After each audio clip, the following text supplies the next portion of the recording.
everyone, this is Tom on the Scranton MMA Show. It is October 15th, and Tyler. Steve Wilson. Steve Polito. All right, so we have one reoccurring guest and then two new special guests here. The Steve and I did Steve. A show. What was that? I did A show before. Oh, that is right. We got you back on contract now. All right. So Jess and Frank are on vacation, so enjoy it. Hope they rested up, having fun. So we got Steve's and Tyler. We're going to talk a lot about Muay Thai this hour, so it should be really cool. Steve and Steve are the Muay Thai experts here, so we'll get into that. Yeah, should be good. Should be cool. Quick rundown of events. Alrighty. You did judo tournament. So there was a judo tournament this weekend. We actually only had one competitor, one female, Christina, and she went out and took a silver medal. So congrats, Christina. Good job. Killing it. Yeah, she medals a lot. She's really, really good for a green belt. So Shout out to our judo competitors. They're always kicking ass when they're training and doing tournaments. Vito beats himself up with like everybody else. It makes it easy. It's There's kind of always cool. so many judo tournaments. He always keeps everyone going with all that. Yeah, all he's that stuff. he's on his A game when it comes to like events, coordination, everything. So A lot of traveling into that. definitely big fan. Training. Yeah, definitely big fan. We have a Halloween party coming up. Just tell me if I'm wrong here. Right. So Halloween up is a party coming up. That is October 28th, the Sunday right before Halloween. We'll put up some like lists for if you want to bring treats, food, desserts, drinks, whatever. Yeah, so we'll have a list for that. If you want to bring something, bring it. We'll have some cool stuff, bounce house, things like that to keep the kids busy. What are you guys dressing up as? I don't know if I made it public. I don't know if I wanted with you two in the room because you'll abuse me for the next hour. So how about on the next podcast, I'll reveal what I'm going to think. And then you can abuse me off camera until the I feel like you 28th. have something in mind. No, honestly, this is like the first year I'm like blank. I don't know what I want to do. Better figure it out. It's coming up. I guess. It'll be something simple. I'm pretty creative, like last minute. I like to paint The my pressure. face. Yeah, it kind of Like like the creativity, yeah, right? yeah. I hear that. Did you get that lightsaber? A lot has to go into a Star Wars costume for me. That's why. Like I need That's robes, why yeah. I haven't brought. Discussion. And then we have a jiu-jitsu promotional scheduled. Is that November 18th? Nailed the date. All right, so November 18th, jiu-jitsu promotional. Get ready for that. Come down, have fun, support. Even if you're not ready to get promoted or anything like that, come, get rounds in, help out. It's a good time, so definitely make that. All right. Main That's all. topic of the day: Muay Thai. Striking. I think we want to discuss how we all got started. Yeah, On this side of the table. Yeah, you guys. You want to go first, Mr. Wilson? Sure. Well, I knew I was seeking a career in mixed martial arts, and every fight starts standing. So I knew I needed some sort of striking and under my belt. And not only just the hands. I needed to learn how to kick. That's where this guy came. Some fades. But yeah, every fight starts standing up, so I knew like it would be very beneficial for me to hold my own. I mean, at the time, jiu-jitsu was very new to me, and I was really loving it, but I didn't want to leave behind like what little striking that I did have. So I wanted to refine and then learn some new things. Did you do any striking before jiu-jitsu? Yes, very little. I boxed for a little bit at the age of 15. Learned some basics, movement, the number system or whatever. And just run around with my friends. Yeah. I was comfortable with hands being thrown at my face, so I wasn't like flinchy. I just needed to refine technique. That's all. Once I made it to the position, once I really started training jiu-jitsu, like I just had those basics. That's all. But I didn't have any strategy, no real coordination until I really got into like fight training. How soon, once you started jiu-jitsu, did you start Muay Thai? Was it like the same? Maybe Yeah, like so right away. You weren't Yeah, like, it wasn't too got far. back. No. Okay, yeah. I was a white belt, definitely. Training the Muay Thai classes. They were a little smaller back then. The one dude was teaching it for Can I say his name? Yeah. Tom Casey was showing the teaching Muay Thai class. Oh, really? Yeah. I didn't know that. It was only for like a little bit though, and then that's when I met you. I don't recall that. Yeah, my very first striking classes were. I can Maybe imagine. sick or I can something. imagine Kalina showing it. Oh, was that was his wife? Yeah. So yeah, she was there, but he also helped out. Okay, Yeah. that's cool. Yeah, nice. It's crazy how like you start like one day versus another, and it's like the whole different experience. But that's cool. That's nice. That's your intro. Yeah, I mean, throwing kicks was like super new to me. So I wish I had footage of how I looked back then. Me too. I would. I would definitely love Oh my to see I that. remember. Remember you or me? You. That's awesome. Definitely got memory of those. Wasn't that bad? Can't unsee it. So, the truth is, don't ever get discouraged. The students are struggling because a lot of the students look very similar to how Steve looked when he first started. Now he looks awesome. But That's what I tell people. Like, it's a process. You're not going to get this stuff day 1 or day 2, day 3. Like, it's a journey, you know? How'd you get into this, Polito? So I was seeking a career not getting beat up as a kid. So, and I had 2 sisters. Early on, my first introduction to the standing arts of Muay Thai, very early. I can't even think of how old I was, maybe like 8 or 9 or something around this. It was actually my mom. My mom showed me the basics of Muay Thai. Her brother was a Muay Thai champion in their province. She said it was important for me. And it wasn't like, she was holding pads for me, anything like that. She showed me how to punch, how to kick, where to kick, what were the striking points. And then from there, growing up, I've done every other martial art imaginable. I was a stand-up fighter before I was a grappler. Shout out to Mid-Valley Karate, Grandmaster Roger B. Sparks. He's a phenomenal instructor. One thing that I loved about him and his style of teaching karate is that he didn't pigeonhole me into learning forms, because I wasn't big into forms. He showed me some boxing. He showed me a whole bunch of other stuff. So I have a vast knowledge of the standing arts, and I just studied until I was introduced to jiu-jitsu. And I think 94, I think UFC 1 came out. And at the time when I was watching it, I remember just like so vividly. I was watching Hoist go through all these stand-up people, and I'm just cursing them on the screen. Because I was like, somebody's got to knock this guy out. Because my whole world up until that point was defined by the striking arts. And then I actually started teaching myself jiu-jitsu from watching him do the moves. In early UFCs, they showed a little clip of all of the participants training and showing techniques. So then I started picking up on that. And then I started teaching my friends jiu-jitsu. And then I ran into the Brunettis, longer story, earlier on. And then I started formally training under them. That's my quick summary. I think it's super cool that your mom taught you like the basics. Yeah. I think that should be a thing. Like, I mean, if you said her brother was a Muay Thai champ. That's the story I was told. Now, I've never been able to verify it. I mean, my mom was a tough little Thai lady. Like, when I say tough, you should hear some of the stories, but a very tough little lady. That's super admirable right there. I always thought that was cool. I think, like, let's say whether your brother and you had a little sister or something, or even big sister, or like a husband, like the women in your life should have some sort of knowledge of things that you do when it comes to self-defense. Mm-hmm. That way they can pass it on to the younger ones. So like growing up, it's odd because my brother didn't learn. I don't know why I took to it or why my mom singled me out to do it, but I ended up having to like use it because of like my sisters. I've been in plenty of fights, not that I'm proud of, but I didn't lose. And I've had to fight.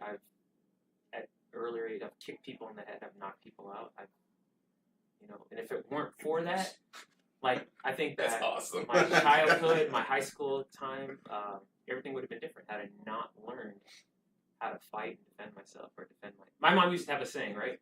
She used to always say, if somebody picks on your sisters, you either take care of it or I take care of you when you come home. Mm. So I had to take care of it. That sounds about right. That's good. You learn real fast. Sounds about right. I like that one. Yeah. No, I think the younger you're able to learn good martial arts and be able to use it, like the better. So especially if you could stick with it through your life.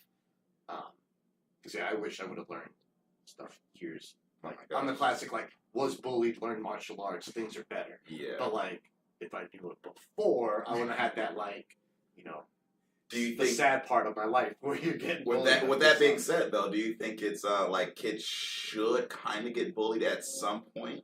No, I'd rather kids learn like judo, jiu-jitsu, Thai, Getting boxing, bullied wrestling, and because then it's not without getting too philosophical, it's not Mhm. bullying. Like you can fight, Yeah. and you just carry yourself so different, and you have the mental tools to deal with it, even if you get beat up, right? So if you know fighting, and some kid picks on you, and you scrap it out, and you get beat, at least you've had that happen before. Yeah, that's what I'm It's not- saying. Yeah. No, so I'd rather just, you learn so much dumb stuff in school.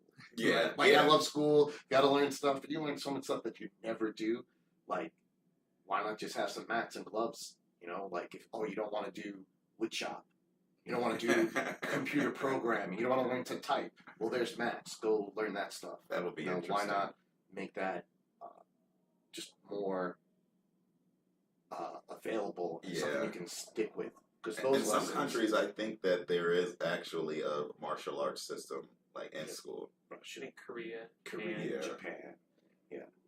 So the thing is, like, when the biggest thing, I said I got into fights. Not that I'm promoting getting into fights, but I don't know how many fights I've avoided simply because I knew how to fight.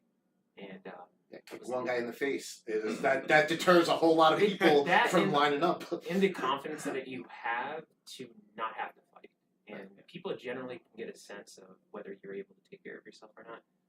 I can recall tons and tons of times where just like the confidence that I had to be able to talk through a situation simply because I knew I could back it up, was able to avoid a fight. But I want to jump back into why, since Steve and I are both here, we wanted to talk a little bit about striking and how does it translate over into the other martial arts, jiu-jitsu, judo, and also, especially, I should say, mixed martial arts. So I'll let Steve take a little bit, and then I'll jump back in. Like, just give a little bit of background on like why you think like Muay Thai complements MMA so well. Once again, like every fight starts standing.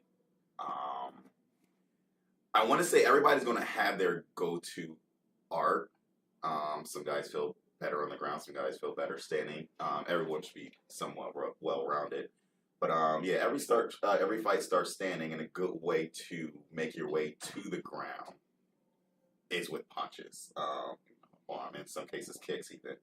But if it was just like, if I didn't have any sort of striking and I'm looking to go for a takedown, I'm going to have a rough day. I've seen people get picked apart from diving from, long distances just for takedowns, and they're getting clipped, and before they get the takedown, they took a few. Sometimes, even if you and I want to say in a real case scenario, once you get to the ground, you're pretty much, you own that. You're in there, they're in your world. But you don't have to take that much damage if you have basic defense, keep the hands up, things like that. So why should someone go towards Muay Thai and not boxing for MMA? There's more tools to deal with. I love the art of boxing.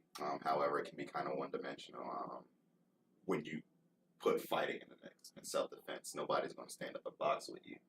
Guys are going to try to kick you, try to bite you, try to take you down. Even boxing, unfortunately, there is no takedown defense. I think especially Muay Thai, why does it complement jiu-jitsu and judo and wrestling so well? First of all, of the striking arts, it gives you the full range of distance management. So there's several distances in fighting, from no distance to kicking range to knee, elbows, grappling range. And Muay Thai covers all of those aspects: angles, being straightforward, retreating, etc. But the thing that's common amongst the grappling arts in Muay Thai, which isn't available in the other styles, is the clinch game, the upper body grappling. And Tom and I were discussing this, and Steve, we were discussing this the other day. Hopefully we'll shoot some videos of this. There's a lot of throws or sweeps in Muay Thai that are actually judo throws. They're a little bit more rustic. They're not as refined. Some of it's kicking through something instead of foot sweeping. A lot of knee trips, knee taps. But the upper body clinching, it really complements, that shooting style of wrestling, the clinching of judo, and so you can segue from, that standing style to the ground style really easily. It's compatible with all of those styles. Outside of that, there's the elbow game, the knee game. That's that mid-range game, which boxing doesn't have, and you don't have to modify Muay Thai as much for MMA as you would some of the other styles. Karate, I know the distance management in karate, but you're so upright, you're so rigid. Muay Thai, you just have to drop your stance a little bit and then just time your kicks better. Yeah, I would say that whenever I'm teaching Muay Thai for MMA, it's always just, a stance difference. And, obviously you want to get to the point where you're not disrupting your own kicks with how wide your stance could possibly be. But other than that, I think it's the perfect, is that the perfect striking art for MMA. I mean, outside of everything else. Yeah, you get a little bit of everything. Yeah, exactly. You can't go wrong with the art of it. What's cool about MMA is it kind of proves out what you said, right? There's by far the most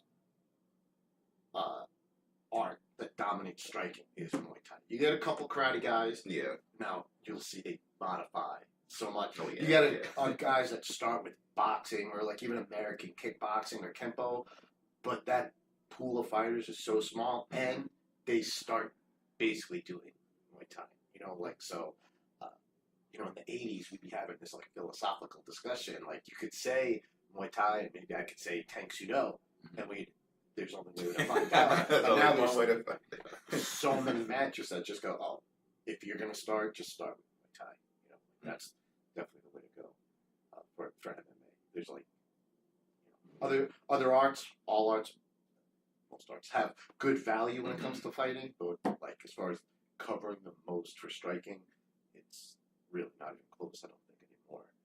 So Steve and I were having this discussion the other day, and it was kind of what's the next evolution in the stand-up side to mixed martial arts? And, my belief is that Muay Thai is the foundation, just like I believe that Jiu-Jitsu is the foundation for the ground arts. And little things here and there you start to see get added to the ground arts, which is a whole nother discussion. I think some of the sporting techniques in Jiu-Jitsu can be used for MMA, and there's a higher level of understanding, and maybe another day we'll do another show about that. But flip side of that, the striking arts themselves, I think there can be an evolution of the striking arts as long as you use Muay Thai as the foundation and add as salt and pepper to your stand-up style some of the more traditional martial arts. I think karate is effective. I think kung fu is effective. I think aikido is effective. I've done the whole host of those styles, and I think that if you take a little bit from those, you can complement your MMA to them. I think there's certain kicks that work really well from karate. I think the trapping and the bridge contact and burn-through techniques of Wing Chun work really well on the ground, like when you're in someone's guard or even when you're closing the distance. And the footwork and the angles are great there. And then Aikido, I think that it gets a bad rap because how grandiose some of the movements are. But if you take some of the clinch work of Muay Thai and then do some of the small joint manipulation with repositioning your body, I think you can make that stuff work. Yeah. Aikido gets a lot easier once you're touching. Mm-hmm. Trying to do it at this distance, you need a special effects guy. But once you're in grappling range and there's contact, now Aikido actually becomes way more applicable, I think. But trying to catch a punch and wrist lock someone, you need a lot of time on your hands to make that work. But once you're gripped up or clenched up or on the ground, no one's done more the study of wrist locks than Aikido guys. Mm-hmm. But so now if you're in guard, let's say, or mount or side body, now you have the hands right there, your body's right there. You can go for it. But trying to do it while the guy's gonna try to punch you in the face or elbow you in the mouth. No thanks. Yeah, it takes a lot of drilling. Yeah. So Saka Robin has this great arm lock he does from guard, and he does it from a wrist lock. And I think it's one of the best setups for an arm lock. Like, so just imagine somebody in your guard, and you go for the traditional wrist lock, and it forces the head over, and then you throw your leg over. So you don't have to do this whole, like, gross movement where you're moving your whole body. You force them to move by turning the wrist. See, when you turn this wrist, your head goes that way, so you throw your leg over. But there's a lot of stuff. We were going over some stuff on the cage, like how to do some wrist locks from, like, you know, single legs and stuff like that. I think that would be an awesome show, actually, to film some of, like, you know, traditional arts into MMA. Yeah, I think you'll see that over time more and more as, like, you get, like, so there's been, like, Olympic wrestlers do really well in MMA. There's been a couple of Olympic judokas going into MMA. We haven't seen, like, the equivalent, or say, like, an Olympic Taekwondo person come out and then dedicate 10 years to Muay Thai. You know, so, like, what would be left from all that training? You know, would you see, like, a ridiculous jump spinning hook kick at some point? You see, like, you know what I mean? You see Like, a little bit of it, right? So, Yair Rodriguez, right? He's the one who he's one of my favorite, right? He's added a lot of that dynamic kicking, but then you have Steve Wonderboy, you know, Lyoto Machida, and again, I think that they're great. Were they that high level though? Were they like that equivalent? So Wonderboy was, because he was like a, you know, X amount of time kickboxing champ, but even him, like, you start to see, like, he has to change some of his style a bit. But if he added some of, like, that, you know, Muay Thai to it, and then added those type of techniques as a complement, it's a lot better. Because it's easy, right? Because I've fought, like, karate people for many years when I was doing karate. It's like once you get used to the pattern of the in and out and, like, the explosive movement, it's easy to defend. It's just so you get your eyes. It's because you were saying they're stuck in a certain range, where Thai fighters have all the ranges. So don't just stay in the only range where they're super dangerous. Yeah, kicking, you know, right? So you can drown out the kicks. But more importantly for MMA, so think if your whole pattern is just like darting in and out, it's pretty easy to predict your movement, right? Now you have, like, say, a Muay Thai style, and where you can be a little bit more dynamic, and then you add on something that's occasionally darting, then you've, like, just exponentially made your attacks that much better. Open up a window that, you know, traditionally is going to be there. I've recently realized that from a student, and also some other interviews that I've watched, and, you know, videos in general, fencing can be a good way to, like, approach striking. Yeah. You know, with the footwork, being light on your feet, counterattacking, things like that. Like, that can, you know, you can be incorporated into, may believe it or not. And I found that to be funny. Like, Bruce Lee was big on fencing. Yeah. That footwork. It becomes real important when the guy has a sword, not a fist. Yeah. You know what I mean? Like, there's a lot to lose if you're 2 inches too close. Definitely. And that might be the reason why, like, you know, it's so important. So fast. Yeah, I thought that was really interesting. Like, fencing. And a lot of the takedown arts will have entries that, you know, there's probably like a Japanese word or Korean word, but, like, you're just like, that's a fencer step. You know, you'll hear us say that all the time for, like, certain throws, like, just, you know, it's a fencer step, or do the fencer step, stuff like that, because it's in that line, that method is very effective. So that's why, like, you to pick up other things and add them. Yeah. Makes for exciting fights instead of boring, like, college wrestler turned blue belt, and now it's like takedowns and half ground and pound. Or my least favorite is, like, you know, college wrestler turned, you know, 1 year kickboxing. You know, like, just get the takedown already. Yeah, I'd love to do more of that, showing how the other arts come in.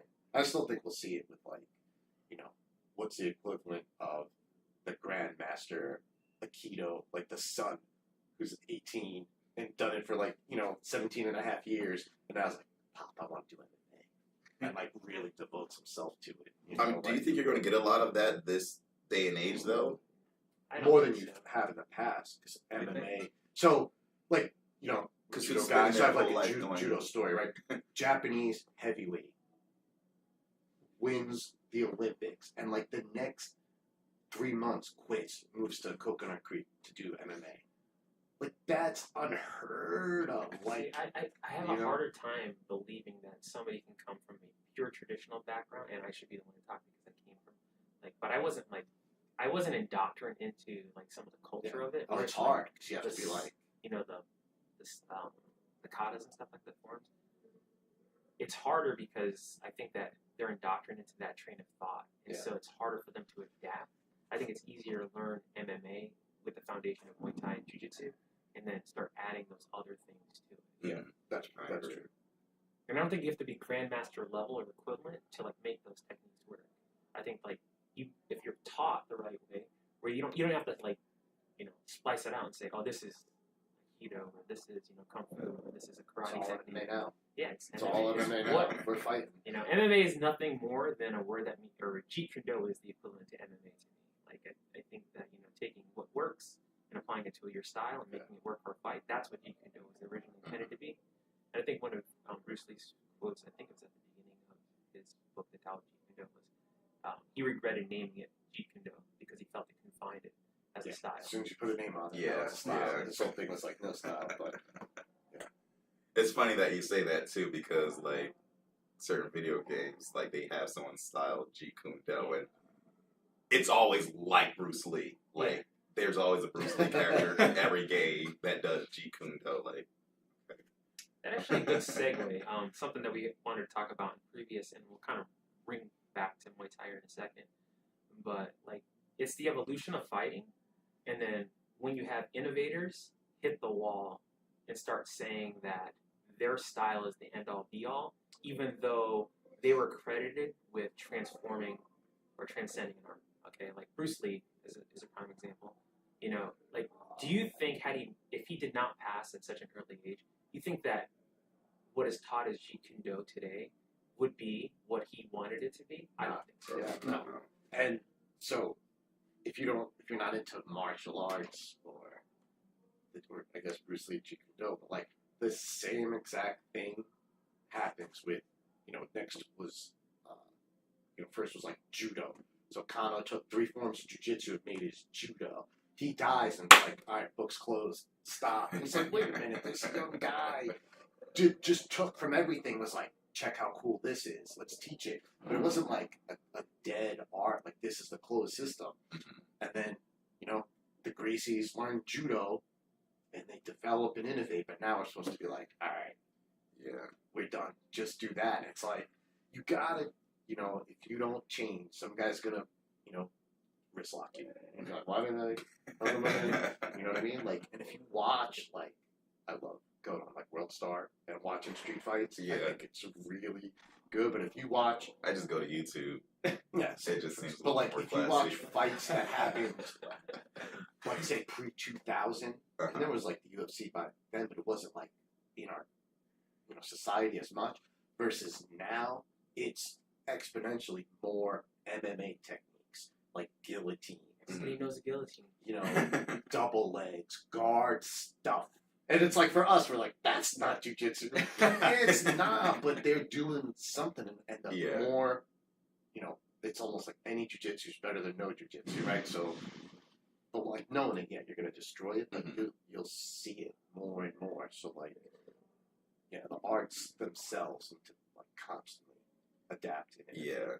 I think, and then MMA is like the perfect breeding ground to Yeah. see what actually works. You think it works? Go try it. Yeah, Go I mean, try it. try it, and you see a little bit. I mean, I go back to when we're talking about like sport working in MMA, and the people saying, "Oh no, sport is sport, and it doesn't work in a self-defense." It's because you're not doing it right. Yeah. So like I look back at Would you want to fight a champion kickboxer in the street? You'd be like, no, bro, we're good. Yeah. Have the parking spot. Here's a beer. Oh, my lunch money. Go right ahead. It's just about putting the time into something and learning it. Yeah. And once you're good at it, you're good at it. So look at what's the younger Nogueira, Nogueira, like he took the deep half guard sweep, and him and his brother used it over and over in their fights, and people are like, oh, you can't do that kind of stuff. At some point, anybody who's trained MMA realizes that even if you're on your back and someone's standing up, they can go faster forward than you can go backwards. So you can't keep trying to reclaim guard by going outside. Sometimes you have to go in. Like I think that X guard works, deep half works. Especially If you're doing it really right. good at it. If you're and doing it right, yeah. against black belts, like that's the difference. Like, like X guard isn't working for me in MMA. You know what I mean? But people who are really good at it, yeah, it's definitely I gonna think work. when you say like people who say that aren't doing it right. No, I'm not doing it right. That's what I mean. No, but even if, like people say they do it against black belts or they can't do it against black belts because MMA is a totally different animal, right? You have the option of if something's not working, punch the guy in the face. You know, so like if you're like moving the guy around and he's like hammer fisting you in the face, grab his wrist and then hammer fist him back in the face and move him off base. There's all kinds of things that you can do to make sport techniques work. One of the things I love about all the styles we teach here is they're all great for MMA, but they are in their own right sports that you can compete at, which I think helps keep that innovation, that constant innovation going. Oh, yeah. So we're not just like, all right, like this is judo, we're done. This is jiu-jitsu, we're done. This is Muay Thai, we're done. It's like, because if you go out and you lose to something you haven't seen, you're not gonna be like, oh, whatever. You're like, no, hold on. Let's figure that out. Let's put it into our game. Let's work the defenses, combo setups, all that stuff, you know. So I love that directly applied to self-defense because it keeps you focused and making sure your stuff can work. You know, you're not going to, like, I'm not going to go out in jiu-jitsu and keep pulling X guard. You know, like, after I lose, 15 matches, you think someone would be like, yo, maybe you don't. You know, or the flip side is, like, you would get good at it, too. You know, like, my X guard is nothing right now, 0. But if I was forced, like, if I was absolutely forced to only do that, after, 15, 20 losses, I'd have to make it good. If I knew that was all I could do, like, I would start working it here, you know, so.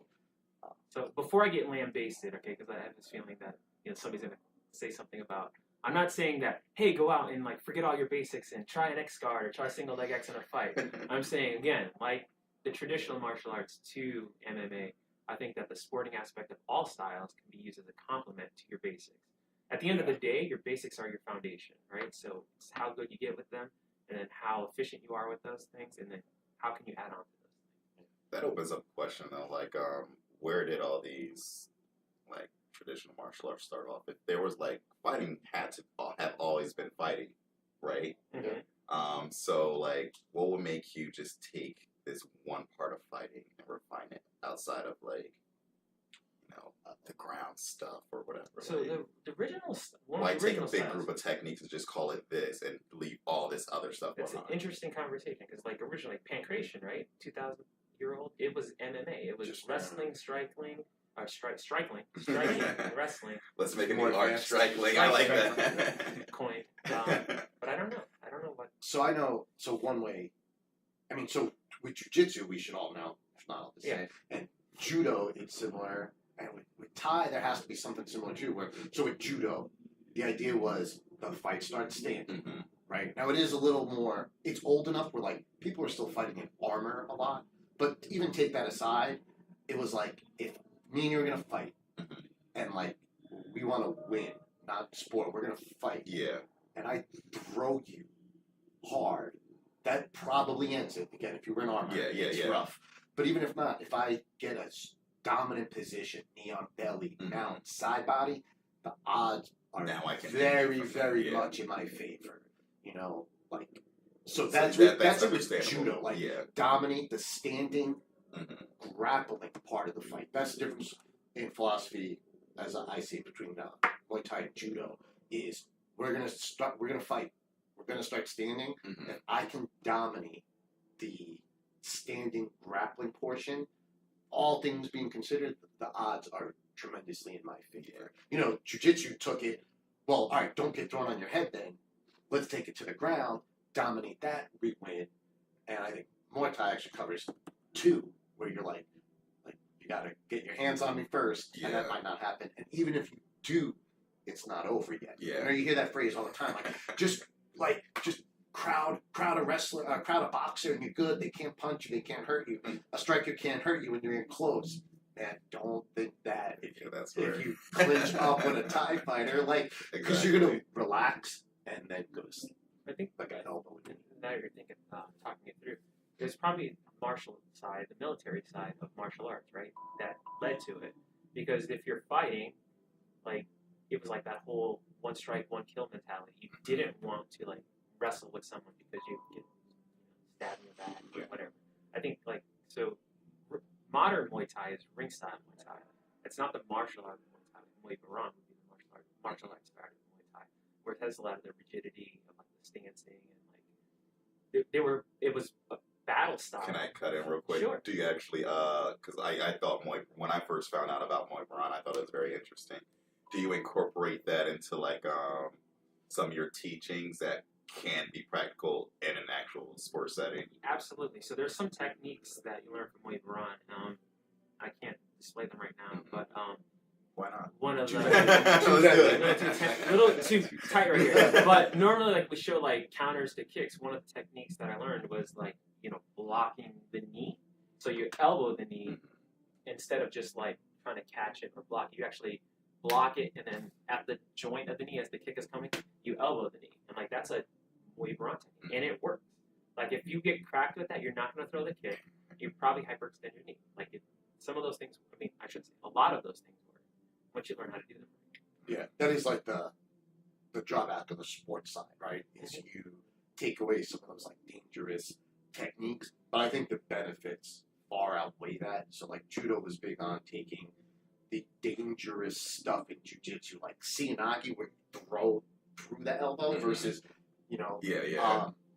if your sport, if your martial art isn't safe enough to really spar, you're never going to get as good. And you get back to that 80s talk where you're like, no, this will work. I'll just gouge your eye. I'll just, what is that? The pressure point, right? Like, I'm just hit you with a pressure point, and you're like, you won't. So, caveat to that, though, right? Because I have this discussion all the time, especially with Dr. Bernetti, right? Because he's like a fundamentalist and he's an extremist at the same time when it comes to fighting. Those things work as long as you know how to do them. Because, like, if I have a good mount on you, and if I want to use a pressure point to make you move, and I know pressure points, guess what? That kick's going to work. You got mount. And if you never did pressure points, you're still beating someone down from True. You know what I mean? So that trade-off of, if you never knew pressure points, but you are always getting mount, what's the drawback? Yeah, so, like, if you like, if the choice is, like, do pressure points work or do they not? It's like, again, as a compliment to something. Yeah, like, that's exactly. If you're turtling up, and if I want, like, there's all the pressure points by the ear, under the nose. Like, the nose one is one that we use in jiu-jitsu. Like, right here, like, when we frame against it to lift the head up for the choke. By the way, Sensei Vito has no problem pointing out those, like, little pieces. If you're in turtle, you're not safe. He's grinding through you. Elbows. I've got oh my gosh. So because I have to jump off, but I want to wrap this back up because you mentioned self-defense. All things being equal, and we're talking about the styles that I love the most, and I know the style Steve loves. At the end of the day, if I were teaching my sisters or daughter, if I had one, I would teach them jiu-jitsu. I think that one of the things that you said that I don't want to miss is, like, being able to train your style at a pace where you can learn the effectiveness of it. I think jiu-jitsu allows for that. Yeah, because they took everything and basically geared it towards self-defense. So it's, like, hard to argue. And then again, like, MMA kind of proves it out. Like, jiu-jitsu it's essential. Or what jiu-jitsu does, you have to get it another way. So you can get it in sambo. You can get it at a judo club that runs themselves basically like a jiu-jitsu club. And there's probably still kids in their garage and basement just getting after it and, like, just fighting on the ground. Like, that's what you need first for self-defense. To be honest, like, before I even knew what jiu-jitsu was, I mean, just watching, like, WWF as a kid, like, you see all these wrestling techniques. So as a kid, you start to play this stuff with your friends. You're grabbing each other. You're rolling around like you're doing jiu-jitsu. Not good jiu-jitsu, but you're doing jiu-jitsu nonetheless. They're on the tables. Yeah. Teach that in one-on-one class. The figure four leg lock. No, but I thought you used a really good word for it, which is just essential. Yeah. So it's basics is what you need, especially in terms of self-defense. Because I know, at least for me, if I'm going up against just total opposite of me, a 300-pound guy. I don't want to go punch for punch with him. Yeah. I wouldn't do that with a guy my size. There's no reason for it when you can just take him down. Yeah. At least that would be my best shot to keep myself safe and win the match. Yeah. Anything else to wrap it up? Train Muay Thai. Get some time in striking. Come to MMA class. Those who Oh, are yes. qualified, come to MMA class. Even if you just want to watch a class and see how everything blends together, come to the MMA classes. Steve runs a great program. Saturday is one of my favorites. Kind of the advanced guys go at it, and it's even cool just to watch. I know this past Saturday had a great session, and there was film study at the end of it, which is really, really cool to watch. Throw everything up on the big screen TV, and then just analyze some of the technique, and just shoot information back and forth. It's a good time. Just train. Keep training. Definitely. Get good. All right. Thanks, everyone. We appreciate it. Leave us comments. Let us know what you think about Steve and Steve. I'd love to have them back more. And then any questions, comments, or anything like that, we really appreciate it. All right. Thanks, everyone.